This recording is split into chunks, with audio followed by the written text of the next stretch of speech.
Today we have a crazy story of revenge against a father who lied. We'll get into that in a bit, but first, I exposed my stepfather and he was humiliated by the church. I grew up in a large Christian family. My maternal grandfather was the bishop of a large church, and he ensured that his children and grandchildren all had Christian values instilled in them. These values were a big part of our family. My mom was the black sheep of the family growing up. She was the fourth of 5 children, and while she sang in the choir and all that, my grandmother would complain that she was too fast. In my grandfather's home, dating was not allowed unless you were ready to get married, so none of my aunts and uncles were allowed to be in a romantic relationship in high school. My mom was stubborn though. She wanted to date a young man whose mom was in the women's choir. All admonishments from my grandparents fell on deaf ears. She was so infatuated by this young man that she eventually eloped with him. Shortly after my mom ran away with this man, she got pregnant, and the young man panicked and abandoned her. He was not ready to be a father. My mom was devastated, and like the prodigal son in the Bible, she returned home to my grandparents.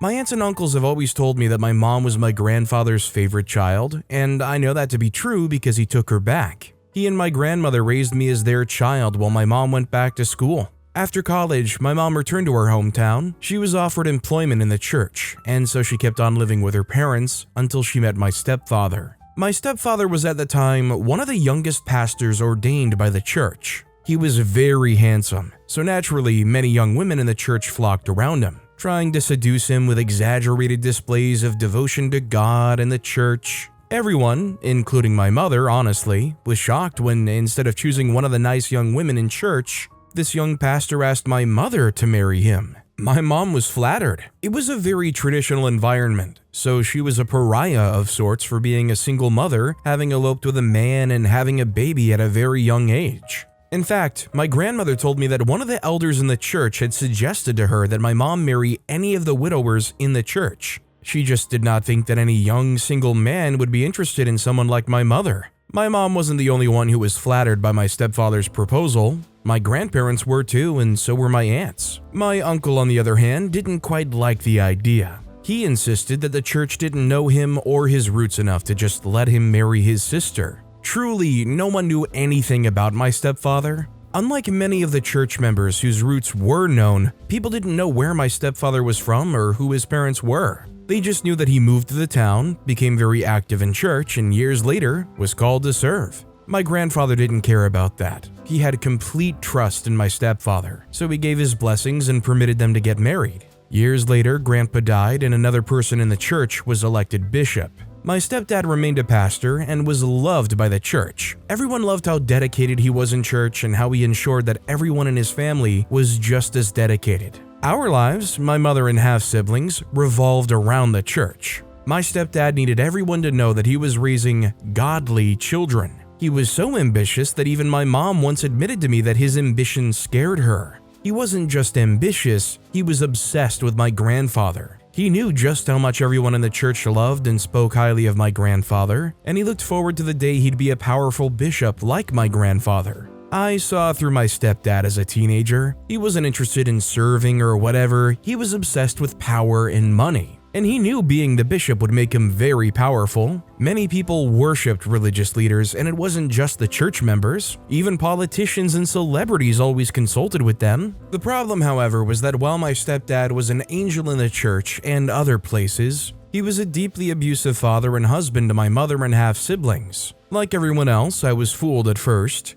Everyone thought of my stepdad as a saint, especially people in my mom's family. They thought since he obeyed the Lord and married my mom, he told everyone that he got specific instructions from God to marry my mom, he was a complete saint. He was also quite nice to me. I remember how whenever he was visiting my grandparents when I was younger, he would talk to me about God and stuff like that. I thought he was perfect until my grandmother became ill and could no longer take good care of me. I had to move in with my stepfather and mom. Living with my stepfather and mom was very strange, especially seeing as they had weird rules in the house. For instance, no one ever spoke at the dinner table because my stepfather needed everywhere to be quiet while he ate. In fact, no one ever spoke in the house. Unlike my grandparents' children who ran around and made a lot of noise, my sibling behaved like robots in the house. My stepfather yelled at everyone all the time. At first, he never did that to me, but he soon started yelling at me too. My mom feared and revered him. He never did anything wrong in her eyes. Once I asked her why he always got mad, and she said something about my stepdad holding us all to a higher standard, because God held priests to a higher standard too.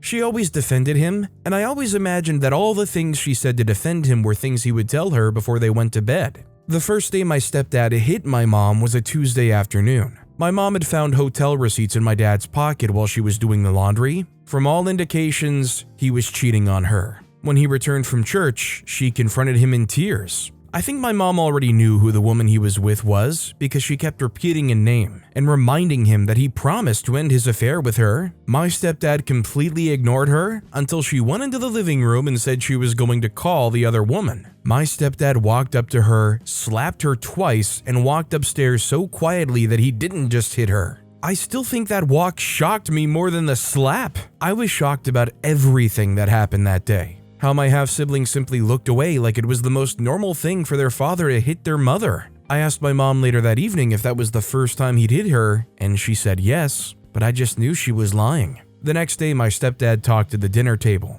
He told us the importance of obedience and admonished us to be obedient to God and him as the priest of this family. He then apologized to my mom at the table, gave her a big hug, and asked us all to hug one another. It was so weird, but what was weirder was how normal they made it seem. The second time my stepfather hit my mom, it was because he grounded my half-brother, and my mom allowed him to watch TV despite his instructions. Nobody heard my stepdad drive in. He peeked through the window of the living room, saw my brother watching TV, then came into the house, went into the kitchen, and slapped my mom. My brother had turned off the TV at the time, but when his father asked if he was on, he lied about him. My stepdad hit him so hard that he had a severe black eye. It was so bad that it took months for his eyes to go back to normal. When I was in my senior year, the church bishop resigned and the church started discussing electing a new bishop. Everyone said it was going to be my stepdad, and they were right. My stepdad had the highest chance of being the bishop. He didn't even have any strong competition. He was in some way related to my grandfather, who was a bishop that the whole church loved. He was very dedicated to the church, his children behaved right, and my aunts and their husbands, who were all senior executives in the church, supported him.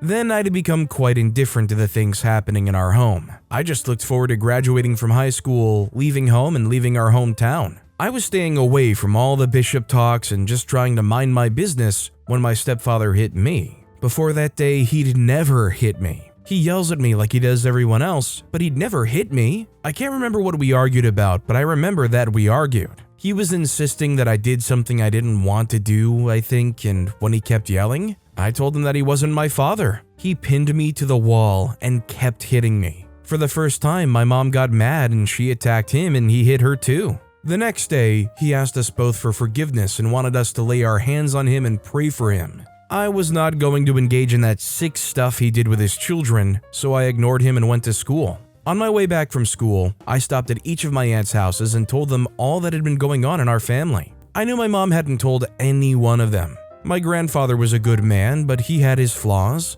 One of them was that he had a favorite child and he never bothered to hide it. That pissed off his other daughters and they didn't really like my sister and were not close to her. My mom always felt her sisters were jealous of her, so she would always pretend to have the perfect life. My aunts may not be as close to my mom as they were to each other, but they could never tolerate her being physically abused by her husband. They all agreed to inform the church elders. When my stepdad spoke in faith about what he would do when he became the bishop, my aunts talked to the church elders about my stepdad's behavior, and the church secretly began an investigation. I know they called my half-siblings to ask them questions. They also contacted his sister, who told them about how he was very violent as a teenager. I will never forget the utter shock on my stepdad's face when the new bishop was announced and it wasn't him. Not only was he not made bishop, but he was also asked to step down as a pastor until he could put his home in order. My mom, being the loyal wife that she was, stood by him all through this and insisted that he was hurting her. She kept standing by him until he started to hit her even more because he was frustrated.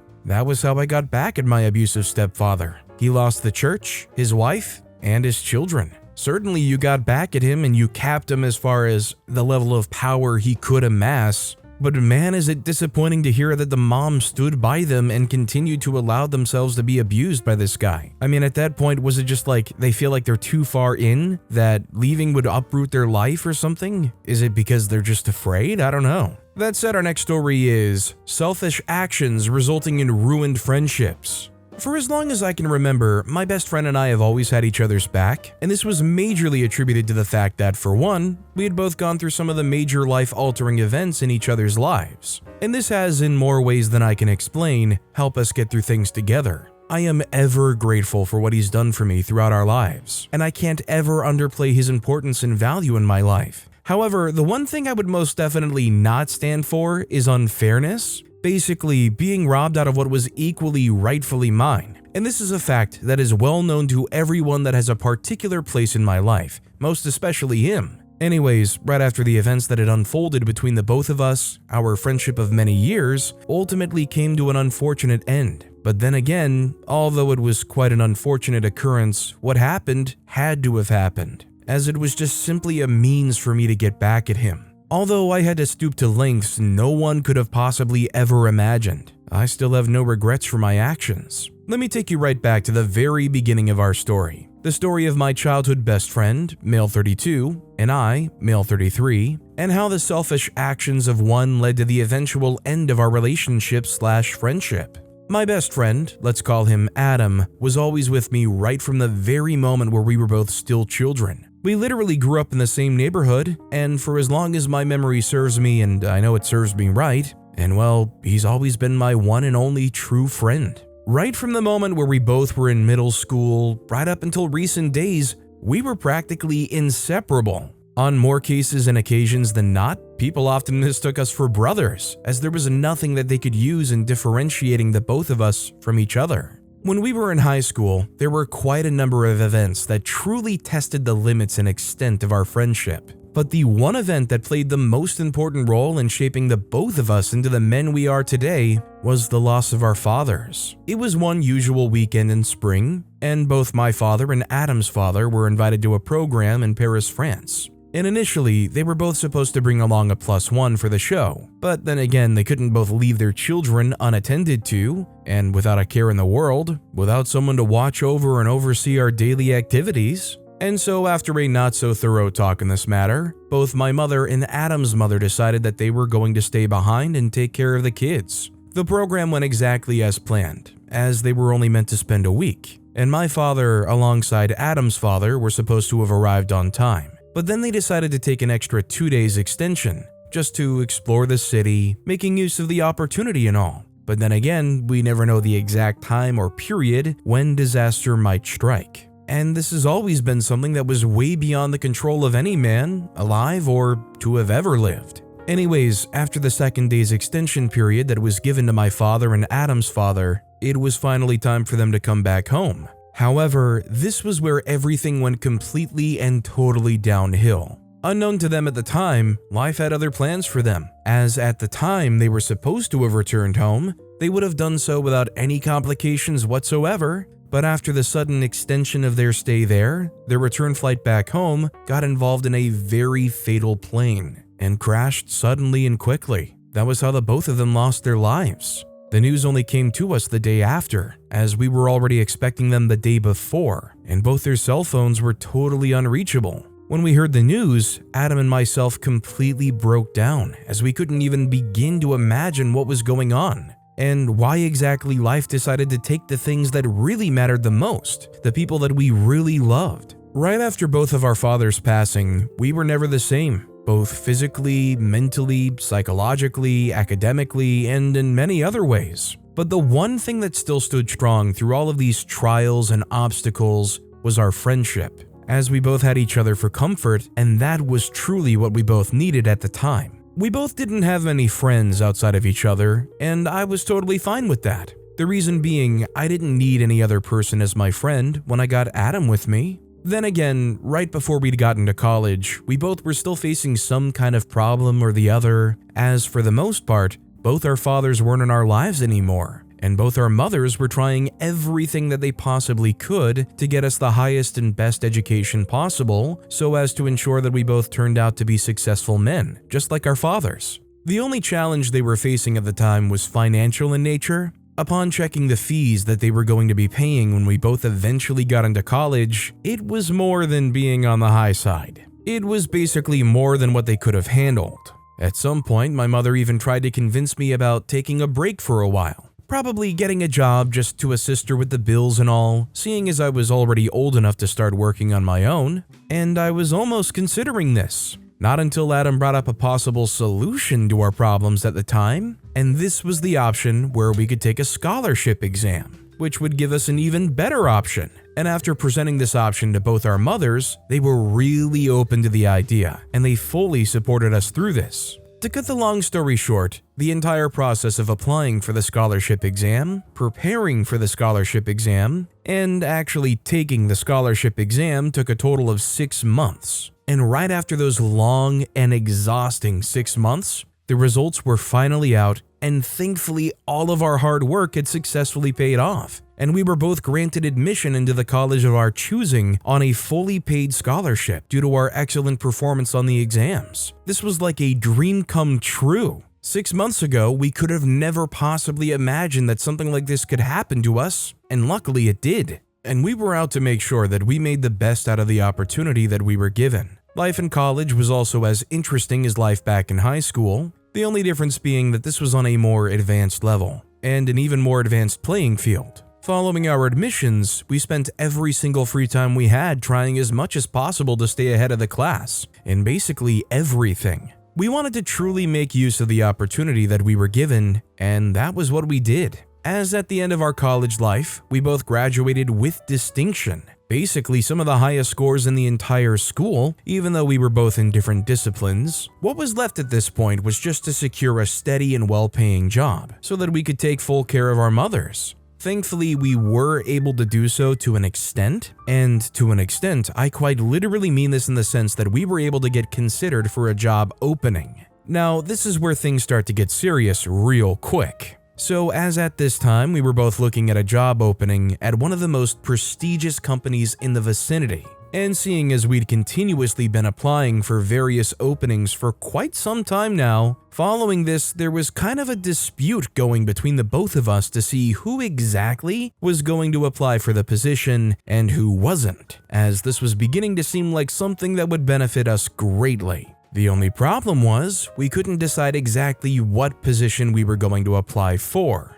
as the slots were greatly limited. And after quite a long time pondering and wondering what we're going to do, I decided to leave the position for him. And unknown to me at the time, he had already done so behind my back to apply for the position. And I got to find out much later on, as he didn't feel like he needed to tell me what he had done. I was surprised by the fact that he went behind my back to see some opportunity that would definitely benefit him in his situation, where we both have been going through a lot. I didn't know what to do. I just got lost in thought for a long period of time, and this lasted for quite a while because for over 2 months, I was beginning to think that he would eventually get to open up to me about what he had done, but he didn't. And this really triggered me a lot as I was already beginning to doubt our friendship. This was just the first time I found out that he'd done something behind my back, something that would benefit him selfishly. I started to question whether or not he had other things he was keeping from me that I didn't know about. And that was when I came to the singular conclusion that he must have been keeping quite a lot from me, and I couldn't bear to have all those thoughts in my mind.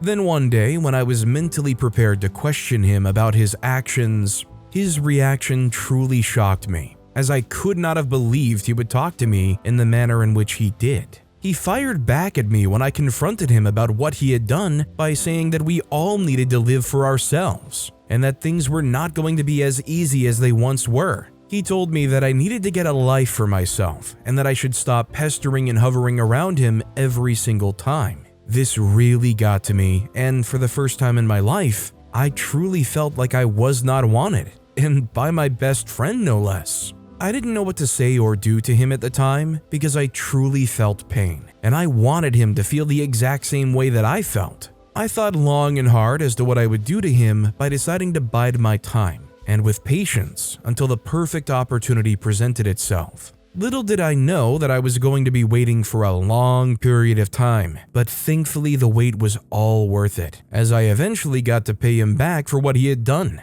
This was about a few years later, where he was already preparing to get married to his then partner. I didn't realize what I would have done at that time because, to be very honest, I'd forgotten. But then something came to me as I saw him having the time of his life. I suddenly remembered that I needed to do something that would hurt him badly. And this was already seeming like the perfect opportunity to do so. And so, out of all the things I could have thought of, the one thing that I finally decided on was to completely ruin his perfect and dream day, and also his dream woman. I had always been noticing that his partner had been giving me the stares and glares for the longest time, but I wasn't focused on that, as I didn't want to ruin our friendship at the time. But on that very day, I was thinking that nothing would ruin his day more than me frolicking with his wife to be on their special day. And I didn't just do that, I did so with the intention that he was going to find out. And when he did, he walked in on us while she was supposedly going to ease herself, and all heck broke loose, quite literally. We had our first and last physical fight, and it was almost bloody. We both landed in the hospital afterwards, and after we were discharged, that was the last time I ever set my eyes on him again. Even though what I did totally ruined our friendship, I felt satisfied, like I had evened the playing field. Basically, they displayed that they don't even care in the slightest about undermining you to make sure that they keep moving up further in life. Now, to be fair, in a situation where you and your friend are both trying to vie for this position, it would be a healthy thing to try to make it a competition and just whoever gets accepted gets accepted. I don't really understand why OP had to have this mindset of we need to pick one person or the other to try, and that's it. Realistically, I don't think that mindset would have been fair to either side, not that the friend cared either way. That said, our next story is, My Father Lied to Me. I'm a 20-year-old female who has spent a better part of my life resenting my mom deeply. I knew my mom a bit well, but most of the knowledge I had of her was from afar. Well, I wouldn't blame myself for feeling so, and I don't think you should blame me either. First, I'd like to start with the fact that I was a lonely child, just like an only child would feel sometimes. I was raised by my dad and my grandmother, my father's mother, but my grandmother had more say in my life than my dad ever did. It was a difficult ride for me, and I must confess that I doubted myself much more than I ever believed in myself when I was younger. As a child, I envied my friends who got their families completely. I hold memories of myself feeling that my mom abandoned me. My dad shared tales of his love story with my mom, mostly of how they were head over heels in love. But along the line, things went sour when she said she didn't want to have a child. My dad told me that my mother hated the idea of having to give birth and raise a child. However, they found out she was pregnant, which of course was not planned. According to him, he had to plead with her to keep the baby, which is me. I don't know what hurt the most, the way my dad recounted the story, or the way I felt rejected and unwanted for a long time. For obvious reasons, I couldn't shake off the feeling of inadequacy. I kept feeling like I wasn't enough in any regard. It was worst when I was in the midst of friends or classmates at school. They tend to always have 1 or 10 things to say about their parents, especially their mom. You know, I wouldn't be able to relate to any of the stories. Sadly, there were times they isolated me from the discussion because I obviously didn't have anything to say that would weigh much. I remember an awkward scenario that took me time to shake off. A girl in my class had intentionally told me to shut up during a discussion on how moms like to place excess restrictions on their teenage girls. In her words, do not bother yourself with this discussion, except of course if you want to lie about your experiences. Everyone around her came for her unsparingly that day. They were disappointed that she had chosen to be insensitive just because she tried to sound sensible. The only thing I could do was grin. Actually, my mom did try to reach out to me. She tried to build something between us, and there were days she showed up with a lot of groceries and girl stuff. I would decline everything blatantly because my grandmother must not know that she bought me stuff, but she would insist I take it. It was exhausting because I kept trying to push her away, but she was insistent on being part of my life. I remember when I saw my menstruation for the first time, and I found myself dialing her number to tell her about it. At the last minute, I changed my mind, but it was too late because the phone had rung. She called me back instantly, and she sounded so anxious on her end. She urged me to talk to her since all I did was stay mute on the phone. Upon her insistence, I told her I called her because I saw blood. She immediately knew what I meant. I was shocked at her next gesture. She sent me so many videos and extensive lectures regarding reproductive health and how careful I should be. So, the girl who tried to embarrass me publicly was wrong, because my mom had been more involved with me than any of them could imagine. However, the more she tried, the angrier I became. I couldn't fathom why she was trying so hard to be a part of my life when I'd become a teenager. It didn't make sense to me because I had wanted all the affection and love she showed so badly when I was a little girl. I wanted it when moms dropped off their little girls and boys at school in the morning. I wanted to embrace her so badly after school because I hated to be at school at some point. And it was worse for me because my dad was a workaholic who only showed up for me at scheduled times. At least he was there when I needed him, and he gave me the best hugs as a child. I remember when I graduated elementary school, my dad organized an intimate party for my friends and me. It was the most beautiful and thoughtful party I ever had as a child, and he also brought me fresh roses that he helped me preserve for some time. I didn't ask, but he told me he had told my mom about the party, but she said she was out of town. That was when I finally blinked her out of my heart. I felt that no matter how long I waited, she was never coming back. I think that was when I truly believed that she never wanted me. That was also when I began to find love and comfort in other people. I wasn't proud of it, but I had my first kiss in grade 9 with a boy that I felt connected to me in many ways. I remember allowing him to visit our home on different occasions. He would insist we play music and video games while all I wanted to do was talk and talk. But music and video games weren't bad ideas either. It was on one of those occasions when we played video games that we stared deeply at each other, allowing ourselves to get lost in the moment. Spontaneously, we leaned on each other closely and gave in to a kiss. I was so surprised at myself after the fact that I was sure I wouldn't allow such to happen again. Well, that wasn't the only time that we did it, and eventually I stopped being surprised at myself.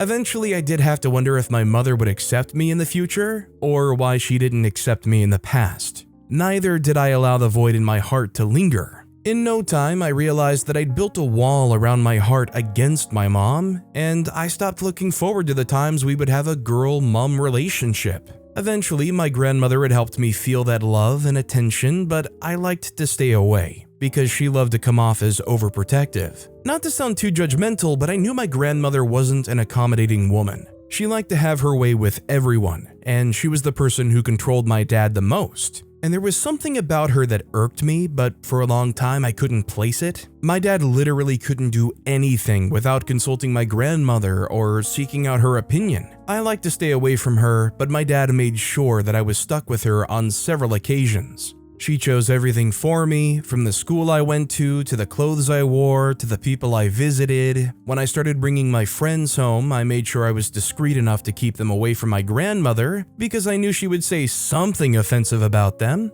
And to top it all off, she also made sure to make it clear that she never liked my mom. I knew so because she never wanted my dad to speak of my mom when she was around, and she never wanted my mother to have a space in my life when she wanted to. I noticed that she sought every opportunity to make sure that my mom was discredited. She was the first person who told me that my mom left me at birth, and that she was a wayward woman who never wanted to have a family. I think I was so shaken and ashamed when she spoke so ill about my mom. No matter what, she was my mother, and no one deserved to be canceled in such a way. I do not know what hurt the most, that my mom was bashed at every given chance, or that my dad never said anything in honor of the love he claimed he shared with my mom, or that I wasn't given any chance to decide if I wanted to allow my mom into my life or not.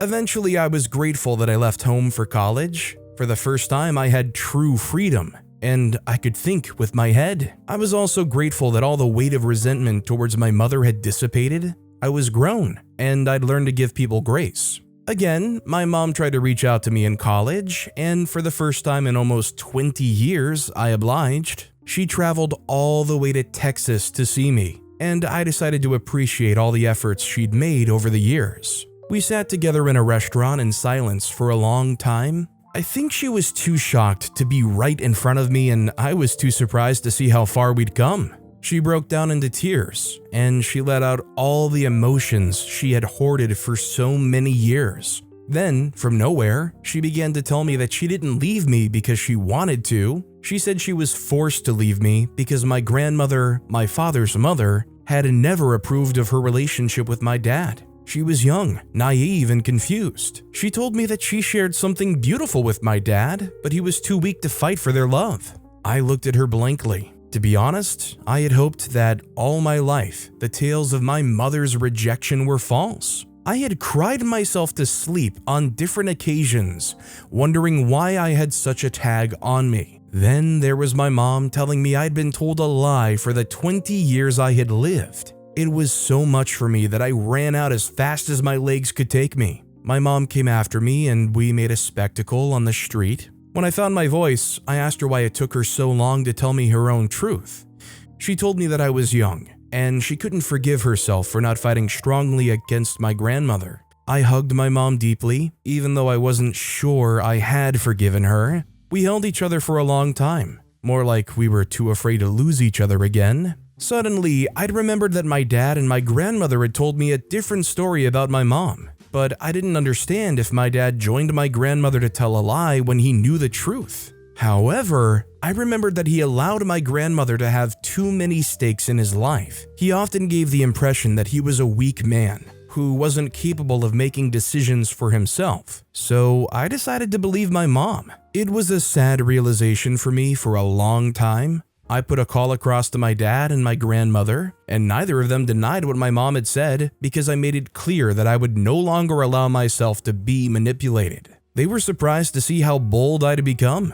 I decided to treat both of them the way I treated my mom. For a very long time, I kept my dad and his mother at arm's length. I was aware that they were in so much pain, but I knew they deserved whatever they went through. I don't think there's much more devastating than finding out something that took place over decades of your life was a complete and total lie and fabrication told to you. That OP was robbed of a relationship with their mom who actually did care because their father was weak and their grandmother was an awful person. It's nice that there was finally a reunion in the end, but it should have never have gotten to that point. But with that being said, that's all the time we have for today. Now, if you want to hear another absolutely crazy revenge story, check out that video on the left. Or if you missed my latest video, check out that video on the right. That said, I'll see you all next time with some more stories.